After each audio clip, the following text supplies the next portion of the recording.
Today we will learn about the Civil Rights Movement and the Civil Rights Act of 1964.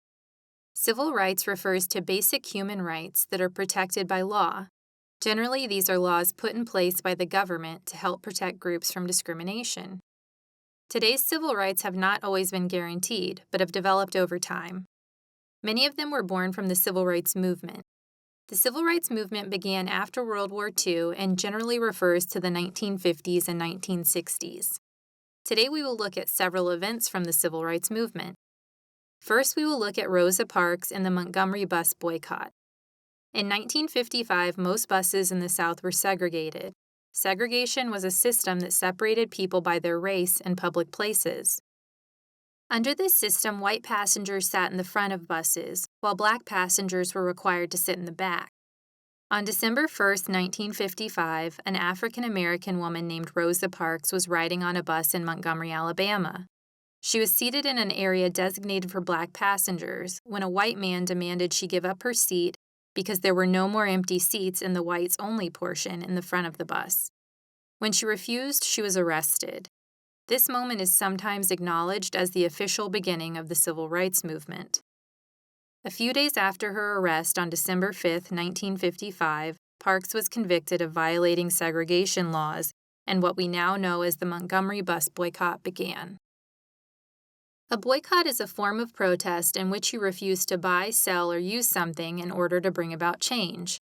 For the next year, the African American community in Montgomery refused to pay money to use the public bus system. Instead, they used taxis, walked, and organized carpools in efforts to end racial segregation and fight discrimination. As a result of many discrimination cases similar to Parks, on November 13, 1956, the U.S. Supreme Court declared bus segregation unconstitutional. When the decree went into effect on December 20th, the Montgomery Bus Boycott came to a close. Next, we will examine a year-long protest in Birmingham, Alabama, better known as the Birmingham Campaign. In 1963, Birmingham, Alabama was considered the most segregated city in the South. African Americans were refused service in stores and restaurants, denied jobs due to their race, and were often victims of violent crimes. Martin Luther King led a series of nonviolent protests in an effort to influence the government to change the discriminatory laws segregating the city. The nonviolent protests included marching, picketing, and giving speeches. Thousands of African Americans were arrested, and many more were attacked with fire hoses and police dogs. Some of the homes and hotel rooms of civil rights leaders were even bombed.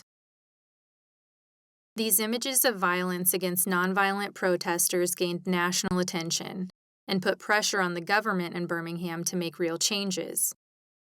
In May of 1963, the local government agreed to desegregate water fountains, restrooms, and lunch counters, and to work to reduce discriminatory hiring practices. These changes were a step in the right direction, but did not mark the end of racial violence in Birmingham. A few months later, on September 15th, the Ku Klux Klan bombed the 16th Street Baptist Church, killing 4 African American girls and injuring several others.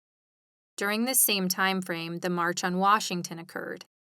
In August of 1963, over 200,000 protesters took part in a march through Washington, D.C. Marchers of different races came together from across the country in unity against segregation and discrimination. As the group ended their march in front of the Lincoln Memorial, Martin Luther King made his now famous "I Have a Dream" speech. These events during the early days of the Civil Rights Movement led to the passage of the Civil Rights Act of 1964.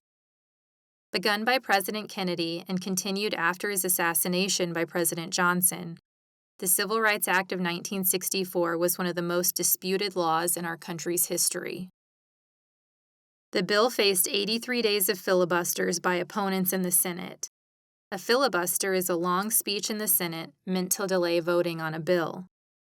The act was a national law that finally made racial discrimination illegal in all public places within the United States. It also banned discrimination in education, as well as making it illegal to discriminate in hiring practices and in elections.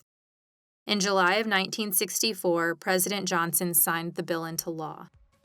Though the Civil Rights Act of 1964 is undeniably one of the most influential results of the civil rights movement, it did not end all discrimination in our country. The civil rights movement continued, and many more anti-discrimination laws were passed in the years to come.